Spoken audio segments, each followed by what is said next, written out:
오늘의 말씀은 사도행전 4장 1절에서 22절 말씀 보겠습니다. 좀 길지만 교독해서 같이 읽어보도록 하겠습니다. 사도들이 백성에게 말할 때 제사장들과 성전 맡은 자와 사두개인들이 이르러 예수 안에 죽은 자의 부활이 있다고 가르치고 전함을 싫어하며 그들을 잡으면 날이 이미 저물었으므로 이튿날까지 가두었으나 말씀을 들은 사람 중에 믿는 자가 많으니 남자의 수가 약 5천이나 되었더라.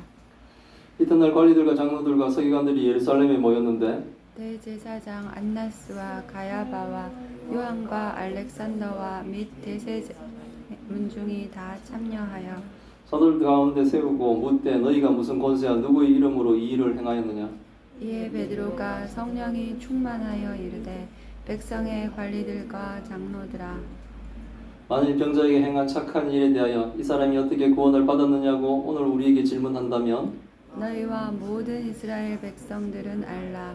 너희가 십자가에 못 박고 하나님이 죽은 자 가운데서 살리신 나사렛 예수 그리스도의 이름으로 이 사람이 건강하게 되어 너희 앞에 섰느니라. 이 예수는 너희 건축자들이 버린 돌로서 집 모퉁이의 머릿돌이 되었느니라.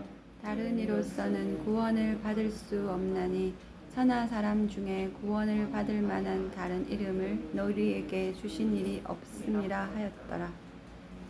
그들이 베드로와 요한이 담대하게 말함을 보고 그들을 본래 한문 없는 범인으로 알았다가 이상히 여기며 또 전에 예수와 함께 있던 줄도 알고 또 병 나은 사람이 그들과 함께 서 있는 것을 보고 비난할 말이 없는지라. 명하여 공회에서 나가라 하고 서로 의논하여 이르되 이 사람들을 어떻게 할까?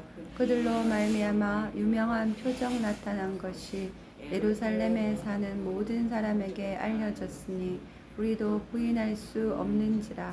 이것이 민간에 더 퍼지지 못하게 그들을 위협하여 이후에는 이 이름으로 아무에게도 말하지 말게 하자 하고 그들을 불러 경고하여 도무지 예수의 이름으로 말하지도 말고 가르치지도 말라 하니 베드로와 요한이 대답하여 이르되 하나님 앞에서 너희의 말을 듣는 것이 하나님의 말씀을 듣는 것보다 옳은가 판단하라. 우리는 보고 들은 것을 말하지 아니할 수 없다 하니 관리들이 백성들 때문에 그들을 어떻게 처벌할지 방법을 찾지 못하고 다시 위협하여 놓아주었으니 이는 모든 사람이 그 된 일을 보고 하나님께 영광을 돌림이라.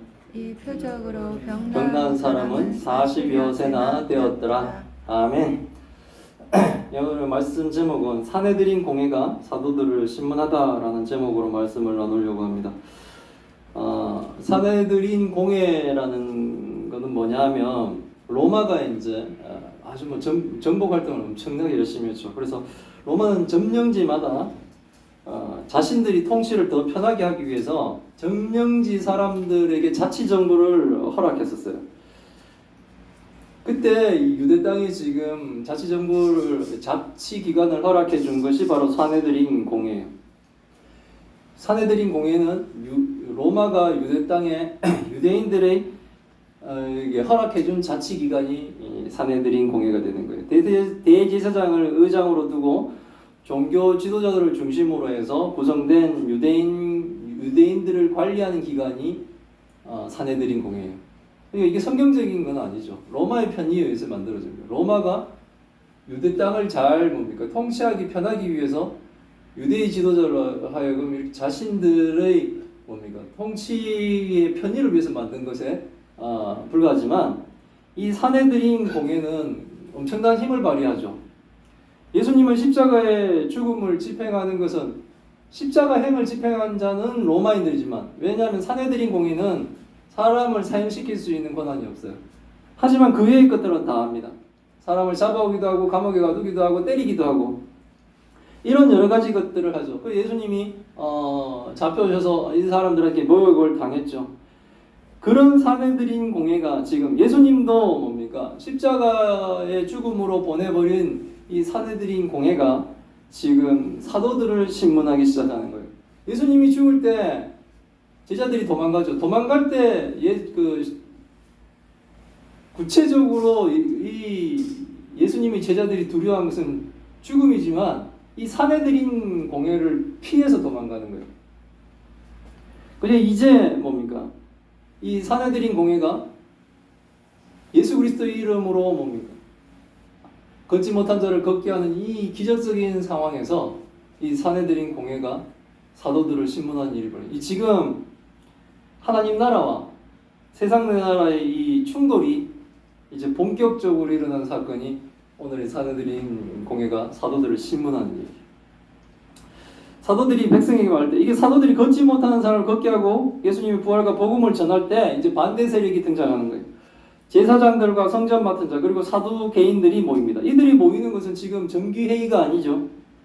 지금 일어난 사건 때문에 걷지 못한 자들을 못한 자를 걷게 하고 예수 그리스도의 복음을 막 전하고 있는 이 상황에서 이들이 지금 급하게 임시회의가 열리고 있는 거예요. 이들이 모인 이유는 2절에 나옵니다. 제사장들과 성전 맡은 자 그리고 사두개인들이 모인 이유는 베드로와 요한이 예수 안에서 죽은 자의 부활이 있다고 백성들에게 지금 복음을 가르치고 전하는 것을 싫어하기 때문에 모이는 거예요. 복음 전하는 것을 종교인들이 싫어하는 거예요. 종교 지도자들이 지금 불쾌하게 여기는. 지금 싫어한다는 헬라어 디아포네오라는 이 단어에는 괴로워하고 불쾌하게 여긴다 이런 의미가 있어요. 지금 복음을 전하는데 괴로워하고 불쾌하는 거예요. 우리도 마찬가지죠. 복음을 전하는데 괴로워하고 불쾌하게 여기는 문제가 생기는 거예요. 옆집 교회가 복음을 전하는데 내가 불쾌하고 괴롭다면 이건 문제가 생기는 거예요.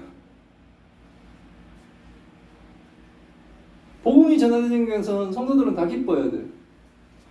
근데 이들은 지금 뭡니까?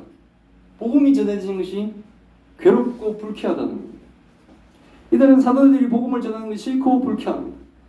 자신들이 죽인 예수님이 메시아라는 것이 불쾌하고 싫다는 거예요. 한마디로 복음이 전해지는데 불쾌하고 싫다는 것은 예수님이 불쾌하고 싫다는 거예요. 지금 어떤 형태로든 복음이 전해지고 있다면 그것이 이단이 아니라면 우리는 기뻐하고 즐거워야 되는데 그것이 뭡니까? 불쾌하고 싫다면 나는 예수님을 싫어하거나 예수님을 불쾌하게 여긴다는 거예요. 지금 사내들인 공회는 예수님이 불쾌한 거예요. 그래서 그들이 사도들을 잡습니다. 잡았는데 날이 어두워지니까 그냥 감옥에 잡았는데 그러니까 사내들인 공회는 감옥을 운영한 거예요. 그래서 사내들인 공회는 그들을 뭡니까? 그 다음 날까지 이렇게 가두어 두게 됩니다. 사도들이 전하는 말씀을 들은 자 중에 그런데 뭡니까? 막 지금 사내들인 공회는 사도들을 핍박하는 거죠. 핍박하는데 복음을 들은 사람들 중에 그날 또 믿는 자가 5,000명이나 되었습니다. 성도는 복음을 듣고 믿음에 반응하는 거, 불신자는 뭡니까? 복음을 듣고 싫어하고 공격하고 있는 거예요. 이게 갈리는 거예요. 여기서 신자와 불신자가. 지금도 마찬가지. 그 당시에도 마찬가지였고 그 당시에도 복음을 듣는 자는 성도를 복음을 듣는 자의 두 가지 반응은 그런 자가 그 복음을 듣고 회개하며 예수 그리스도를 영접하며 하나님을 믿는 사람으로 가느냐 아니면 뭡니까?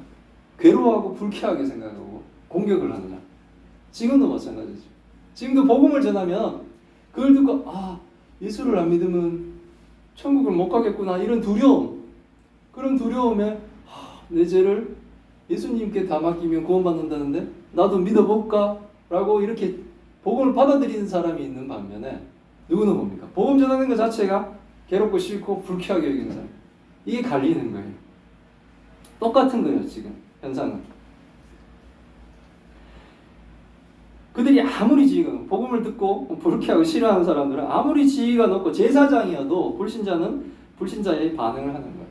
현재나 과거나. 과거 예수님을 죽일 때 같이 죽이라고 지금 복음을 듣고 5,000명이나 지금 뭡니까?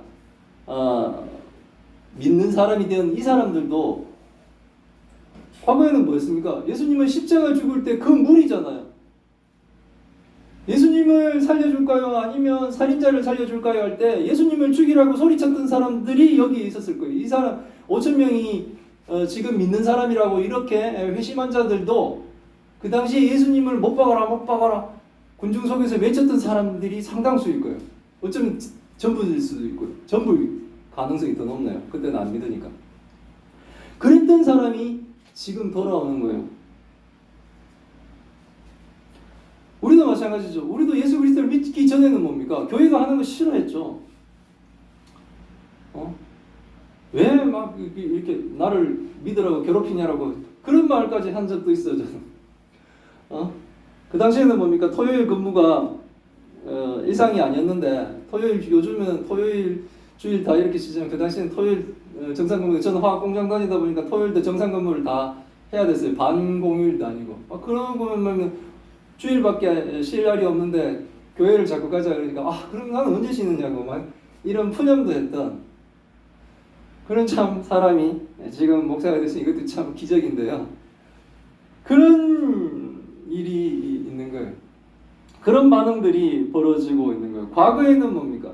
예수님을 십자가에 못 박아라고 했던 자들이 이제는 뭡니까? 예수님이 메시아인 것이 놀랍고 두려워하고 무서워하면서 이제 회개하며 하나님 나라로 들어온 사람들이 그날에만 5천 명이 또 되었다는 거죠. 이게 엄청나죠. 이런 역사들이 일어나는 거예요. 성도들에게는. 이제 날이 밝았습니다. 이튿날 관리들과 장로들과 서기관들이 이 예루살렘에 모이게 됩니다. 이 사내들인 공회가 탁 벌어지는 거예요. 사내들인 구성원은 대제사장과 서기관들 70명 정도로 구성이 된다고 합니다. 이들은 뭡니까? 민사 형사 재판 다 취급하는 거예요. 사형은 못 시킵니다. 하지만 때리는 태형까지는 이들도 가능한 겁니다. 아주 그러니까 막 절대 권력이에요. 사내들인 공회가 유대인들을 잡아다가 신문해 버리면 죄 있다 그러면 죄가 생겨버리는 거죠. 그런 기간입니다. 사도들이 복음 전환에 위협을 느끼고 이것을 빨리 막아야 한다는 생각에 사내들인 공회가 급히 지금 열리게 된 겁니다. 거기에는 대제사장 안나스와 가야바와 요한과 알렉산더와 및 대제사장의 문중이 다 참여하게 됩니다. 안나스는 현 대제사장이 아니고 현 대제사장은 가야바인데 이 가야바의 장인이 바로 안나스예요. 그리고 나중에 가야바의 나중에 대제사장이 되는데 안나스의 아들, 여기 요한은 안나스의 아들이에요. 지금 장인이 사이한테 갔다가 자기 아들한테 다시 대제사장이 그렇게 연결되는 거예요. 이거 권력의 중심에 있는 사람들이 다 모이는 겁니다. 근데 그러나 이들은 뭡니까? 복음을 들어도 변하지 않고 하나님 나라와 싸우는 세상의 세력이 되는 거예요. 그 당시에 떵떵거리면서 사는 사람, 유대 땅의 최고의 권력을 누리는 집안, 아무도 그 집안을 건드릴 수 없는 집안. 본인도 대제사장이었고 사위도 현 대제사장이고 나중에 자기 아들도 대제사장이 되는 그런 막강한 가문. 주변에 아무도 뭡니까? 그 집안을 건드릴 수 없는 가장 절대 권력을 가진 것처럼 보이는 이들. 근데 이들은 뭡니까? 하나님 나라와 싸우고 결국은 뭡니까? 심판받는 자들이에요. 지옥을 가는 거예요. 현세에서는 떵떵거렸는데 현세에서는 메시아를 죽일 만큼의 뭡니까? 강력한 권력을 휘둘렀는데 이들은 뭡니까? 하나님 나라와 싸우는 세력이에요. 하나님 나라와 싸우는 세력. 우리가 이런 세력에 들어가지 못하는 것을 안타깝게 생각하는 것은 문제가 있는 거예요. 지금 당장 눈에는 막 세상에 부러울 것 없이 사는 것처럼 보이지만 하나님 나라와 싸우고 있는 저런 세력에 못 들어가는 것을 안타깝게 생각하고 저런 세력에 들어가는 것을 인생의 최고의 목적으로 삼는다면 그건 너무나 어리석고 불쌍한 인생이 되는 거예요. 그것도 하물며 교회 다니면서까지. 가장 구원의 측근 근방에 와서 구원받지 못하는 자, 가장 하나님을 잘 모시는 것 같은 대제사장의 집안이 지금 뭡니까?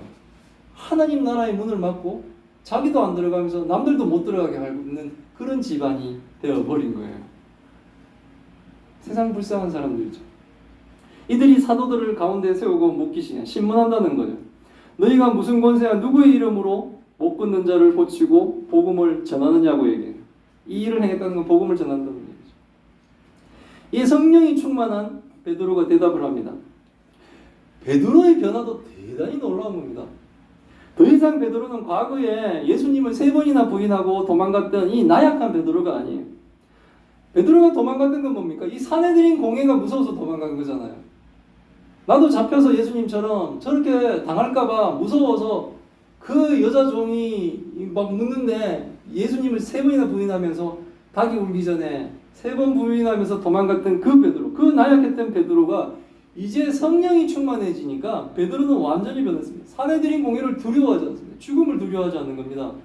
백성들의 관리들과 장로들에게 담대하게 답을 합니다. 만일 병자를 고쳐준 착한 일에 대해 자신에게 이 사람이 어떻게 구원받았느냐고 오늘 자신에게 질문한다면 대답할 테니 분명히 알라라고 얘기하는 거예요. 베드로는 자신들이 행한 걷지 못한 자를 고친 것, 병자를 고친 것은 착한 일이다 라고 딱 규정지었고, 이거는 좋은 일이다, 이건 선한 일이라고 딱 하는 거예요. 베드로가 착한 일이라고 하는 것은 사실 뭡니까? 여기에 있는 많은 사람들이 그것을 다 공감하죠. 왜? 자신들도 이때까지 알았죠. 성전 미문에서 구걸하는 그 사람, 이때까지 한 번도 그 사람이 걷는 것을 보지 못했던 사람들. 근데 완전히 회복되는 일, 이건 좋은 일이잖아요. 그러니까 이걸 딱 명명합니다. 이 일은 뭡니까? 벌받을 일이 아니라는 거죠. 그걸 분명히 딱 하면서 자신들이 장애를 고쳐준 일을 뭡니까? 구원으로 연결시켜 버렸어요. 이 사람을 어떻게 구원받았냐라고 오늘 묻는다면, 질문을 한다면 대답을 하겠다는 거예요. 당신들을 포함한 모든 이스라엘들이 알아야 된다라고 얘기합니다. 너희가 십자가에 못 박고 죽였다는, 너희가 죽이고 하나님이 죽은 자 가운데서 살리신 나사렛 예수 그리스도의 이름으로 이 사람이 건강하게 되어 지금 너희 앞에 증인으로 서 있다라고 해요. 이 일이 벌써 완전히 이루어졌고 모든 사람들이 그 일을 봤는데 그 살아있는 증인이 지금 이 앞에 서 있다는 거예요. 그것도 뭡니까? 베드로나 요한 나의 능력이 아니라 예수 그리스도, 너희가 죽였지만 하나님이 살리신 그 나사렛 예수 그리스도의 이름으로 이 착한 일, 이 선한 일이 이루어졌다라고 얘기합니다. 빼도 박도 못할 증거가 살아서 뭡니까? 걸으며 뛰며 증언을 할 수 있는 상황이 벌어진 거예요. 베드로는 시편 118편 23절 22절을 인용합니다. 너희 건축자들이 버린 돌로서 집 모퉁이에 머릿돌이 되게 하셨다. 예수님은 그런 분이라는 거예요. 너희들은 예수님을 버렸지만 예수님은 집 건축에서 가장 중요한 모퉁이돌이 되셨다는 거예요. 모퉁이의 머릿돌이 되셨다는 거예요. 예수님이 바로 성전의 기초돌이 되셨다는 거예요. 그러므로 다른 이로서는 구원받을 수 없나니 천하 사람 중에 구원받을 만한 다른 일을 우리에게 주신 일이 없음이라 하였더라. 이 구절은 굉장히 중요해요. 왜냐하면 이단들은 이 구절을 무시하는 거예요. 예수님 외에는 우리의 구원의 길이 없습니다. 하나님이 예수님 이외에는 다른 이름을 준 적이 없어요. 문성명, 정명성, 이만희 그런 이름을 준 적이 없습니다. 오직 예수님만이 우리의 길인 겁니다. 지금도 예수님 외에 다른 것을 믿으면 뭡니까? 구원의 길이 없어요. 나는 하나님을 잘 믿어. 그런데 예수님은 안 믿어. 이거는 불가능하다는 겁니다. 하나님을 알려면 예수님을 봐야 돼요. 예수 그리스도를 통해서 뭡니까? 하나님을 더 잘할 수가 있는 거예요.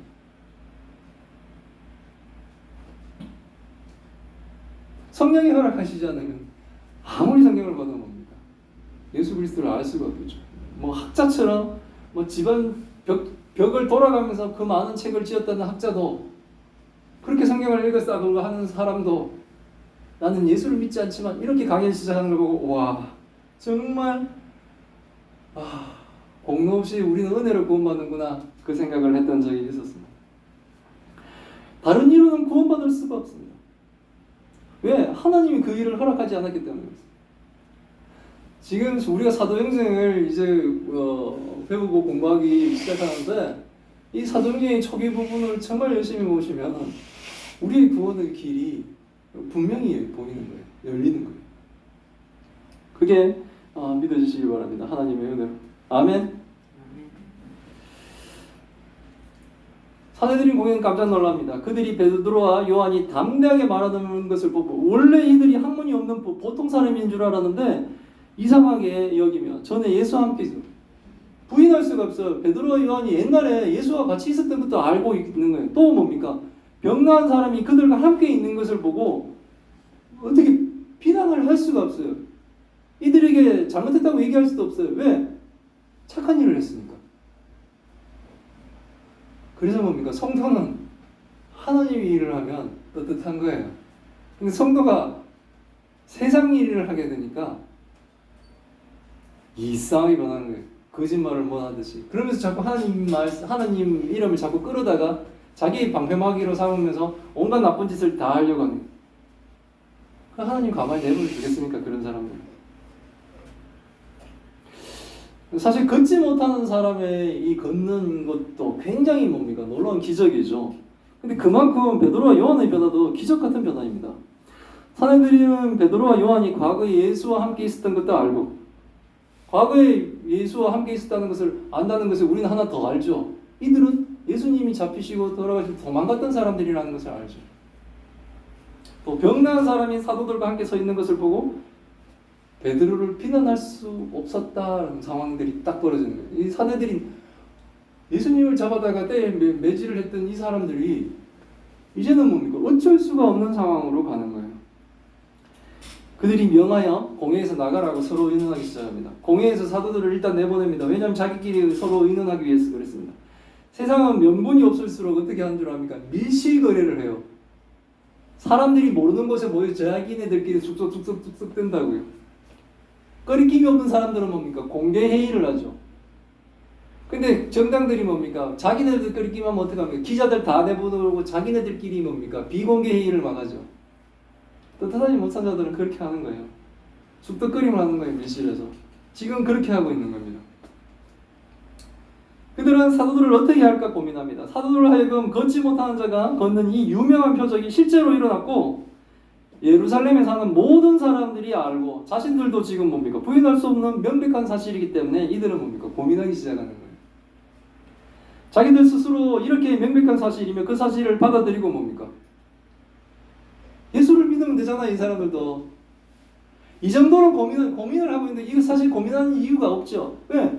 명백하게 일어난 사실이고 이 명백한 사실을 통해 받아들이면 뭡니까? 예수를 믿으면 되잖아요. 근데 이들은 뭡니까? 그렇게 하지 않습니다. 고민하고 회의하면서까지 뭡니까? 예수님을 대적하고 하나님 나라를 대적하고 하나님을 대적하려고 하는 거예요. 하나님을 잘 섬긴다고 하는 최고의 자리에 있는 대제사장들이 하나님을 대적하고 있는 거예요. 모여서 밀실에서 회의하면서 그들의 결론은 힘으로 진실을 가리자는 거예요. 이 사건을 민간에 더 퍼지지 못하게 사도들을 위협하여 예수님의 이름을 아무에게도 말하지 말게 하자라는 걸로 결론을 내립니다. 거짓을 강요하고 뭡니까? 복음 전파를 중단시키겠다는 거예요. 복음이 전달되는 것을 중단시키면 이것은 잘못된 거예요. 가짜예요. 이게 교회 안에서도 이루어진다는 게 굉장히 슬픈 일인데 뭐 알력도 아니고 뭐도 아니고 전도사실은 옛날에 그런 경험도 있었던 것 같아요. 막 이렇게 그 목회자 간의 이 시기와 질투가 있는 거는 참으로 슬픈 일인데 막 성경 공부가 이게 활발해지고 막 이러는데 그런 부분들을 이렇게 시기하고 막 이런 사람들이 있더라고요. 굉장히 놀랐었어요. 뭐 신대원을 가고 막 이렇게 할 때는 되게 막 더 거룩해지고 더 열심을 내고 그런 열정적인 순간인데 왜 막 이렇게 사람들이 학생들이 막 좋아하는 것은 저 목사님은 싫어하실까 이런 생각이 드는 거예요. 담임 목사님은 막 이렇게 장려해주고 뜯어주고 막 그러는데 그래서 이런 관계들도 있을 수 있구나. 교회 안도 사회와 어떨 때는 비슷할 때가 있구나. 굉장히 잘못된 거죠. 이렇게 힘으로 뭡니까? 복음 전파를 누르고 싶어 하는 거예요. 그래서 불러서 경고합니다. 사내들이 공개에 다시 사도들을 불러 그들이 회의한 결과대로 사도들에게 경고를 합니다. 도무지 이 단어는 완전히 전적으로 이런 뜻이에요. 절대로 예수의 이름으로 말하지 말고 가르치지도 말라고 지금 얘기하는 거예요. 지금 이 일을 위해 목숨까지 건 사람들에게 그걸 하지 말라는 거예요. 목사에게 뭡니까? 복음 전파를 하지 말라는 거예요. 목사에게 성경대로 설교하지 말라는 거예요. 이게 말이 됩니까? 이게 차별금지법에 들어가는 거예요. 왜 교회가 차별금지법을 싫어하냐면 우리가 약한 자들을 뭡니까? 압박하기 위해서 그러는 게 아니에요. 성경이 가르치고 있는 진실을 진리를 못 가르치게 하는 부분이 있기 때문에 그런 거예요. 그래서 뭡니까? 차별금지법, 독소적인 조항들을 싫어하는 거예요. 예수님의 이름으로 복음을 전하는 것을 멈추라는 사내들인 공회의 위협에 베드로와 요한이 대답을 합니다. 하나님 앞에서 너희의 말을 듣는 것이 하나님의 말씀을 듣는 것보다 옳은가를 판단해 보라는 거예요. 뭐가 낫겠습니까? 당연히 하나님 말을 듣는 것이 옳지요. 그래서 베드로는 얘기합니다. 우리는 보고 들은 것을 말하지 아니할 수 없다. 그들이 뭡니까? 말하지 말라고 그랬지만 베드로는 뭡니까? 굉장히 담대한 거예요. 이건 자기의 목숨을 건 겁니다. 말하지 않을 수가 없다라고 얘기하는 거예요. 사도들은 그들과 타협하지 않습니다. 사도들은 그들이 보고 들은 진실을 계속 전하겠다는 것을 분명히 밝힙니다. 성령이 충만한 자들, 같은 동일한 베드로였지만 완전히 달라졌습니다. 도망갔던 베드로가 이제는 뭡니까? 목숨을 내놓은 거예요. 관리들은 백성들 때문에 사도들을 어떻게 처벌할 방법을 찾지 못합니다. 나는 진실을 얘기하겠다 그러는 이 사도들을 죽일 수가 없습니다. 베드로와 요한에게 벌을 주려고 하니까 착한 일을 한 사도들을 백성들이 다 알고 있으니까 처벌할 수가 없는 겁니다. 그래서 결국 사내들인 공회는 사도들을 위협만 하고 놓아줄 수밖에 없던 겁니다. 모든 사람들이 이렇게 된 일을 보고 하나님께 영광을 돌립니다. 하나님이 사내들인 공회의 제약을 더 늘어내시고 사도들을 보호하시는 거예요. 절대 권력을 휘두르고 있는 사내들인 공회의 정체가 많은 사람들 눈앞에서 이 당시에 사람들도 판단할 능력이 있지 않겠습니까? 누가 봐도 뭡니까? 선한 일을 했고 예수 그리스도의 이름으로 걷지 못한 자가 걷는 이 분명한 사실, 이 사실 가운데서도 그것을 달갑지 않게 여기는 사내들인 공회의 정체를 백성들은 다 지금 눈으로 보고 있지 않겠습니까? 다 판단하지 않겠어요? 하나님은 뭡니까? 제약된 것을 절대로 묻어두지 않습니다. 하나님 반드시 드러냅니다. 그리고 뭡니까? 죄를 처벌하시는 거예요. 그게 하나님의 정의고 하나님의 사랑이에요. 그래서 예수님도 십자가에서 죽으신 거예요. 왜? 죄를 용서할 수 없기 때문에 그렇습니다. 죄는 벌을 받는 거예요. 반드시 벌을 받게 되어 있어요. 우리의 죄도 반드시 벌을 받는 거예요. 우리의 죄의 처벌은 뭡니까? 죽음이에요. 우리는 죽을 죄를 지은 거예요. 근데 뭡니까? 하나님은 우리를 사랑하시니 우리를 죽일 수 없으니 대신 예수님이 우리 죄 다 가지고 죽게끔 하시면서 우리를 살려주시는 거예요. 그러니 어찌 예수 그리스도를 뭡니까? 믿지 않고 감사하지 않을 수가 있겠습니까?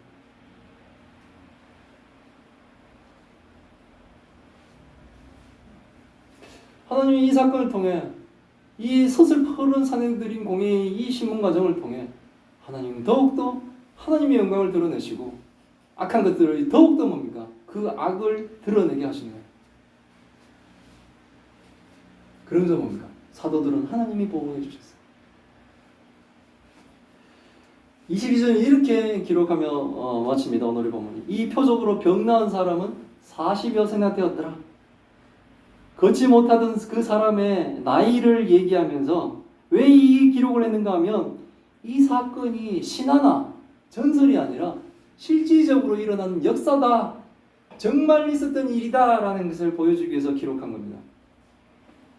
예수님이 사내들인 공회에 잡혀가시고 십자가에 죽으시는 동안 예수님을 부인하고 도망갔던 사도들이 이렇게 이제 성령의 충만함으로 사내들의 위협에도 굴복하지 않고 복음을 선포하는 이 놀라운 변화가 일어난 것이 사실이다 라고 얘기를 하고 있는 거예요. 우리도 이런 놀라운 변화가 우리에게서 일어나길 바랍니다.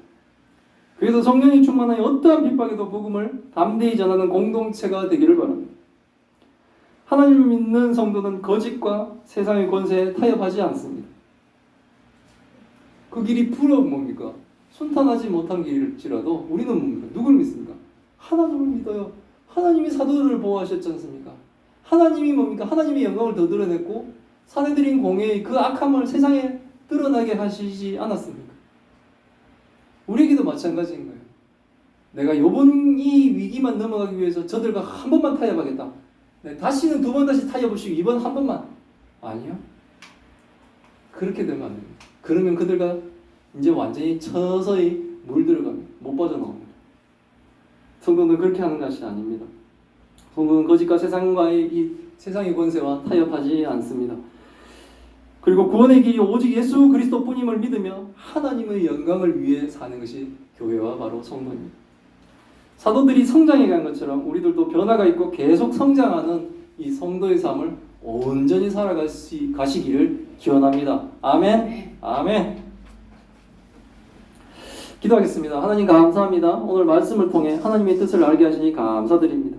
걷지 못하는 사람을 회복시키시고 예수 그리스도의 복음을 전하는 이유로 베드로와 요한이 사내들인 공회에 잡혔습니다.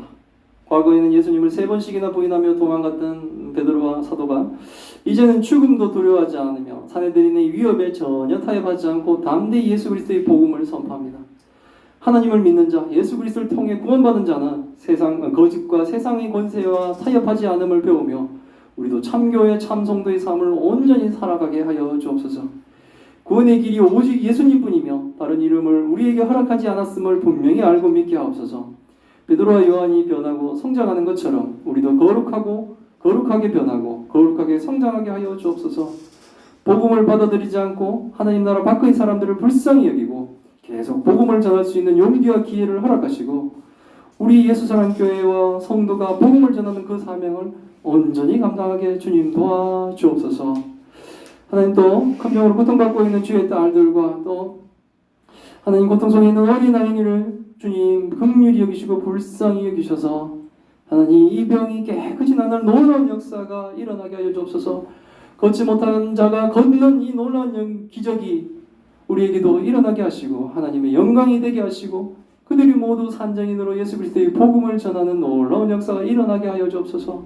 하나님 가족들이 지치지 않고 아버지 실망하지 않도록 하나님 위로하여 주옵시고 그들의 믿음들을 붙들어 주옵소서. 이 모든 말씀 우리 주 예수 그리스도 이름으로 기도드리옵나이다. 아멘.